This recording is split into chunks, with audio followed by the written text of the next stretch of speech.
panapa pakupisa manje. Takuona kuti nhau yakatogwa nezuro tichiona our minister vehealth wekusouth Africa vachidismiss vachiti Idi Mnangagwa afani kuuya achinosika medication munyika yeSouth Africa. Taona kutoti nhau yachizokora moto manje. Vakutonzi vakomana ava vafani kutoenda kune dzimwe nyika.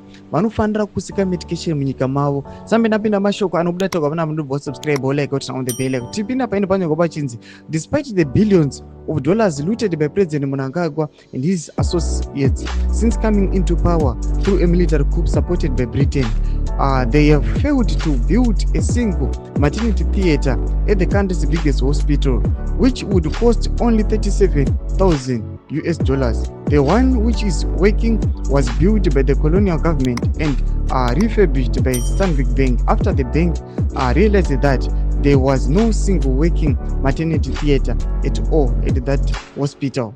Tinoona anoenderambira nyora achiti this health minister is criticizing Zimbabwean President Emmerson Mnangagwa and his administration and other African leaders for seeking medical treatment in other continents while failing to provide adequate health care at home for their citizens. Sadroba tikuona kuti panapa nawo achisiri muSouth Africa yatonzi vatorambidzwa nzigare kuenda kune mamwe macontinents vachisika medical attention instead yokuti vazviite vasike medical attention munyika mavo. Ivo kana vachiona kuti munyika mavo havakwanisi kurapiwa vati more citizens ndonhoo yataona panapa kuti vastuck. Tudze mafungiro enyu pine comment section medu, so subscribe or like,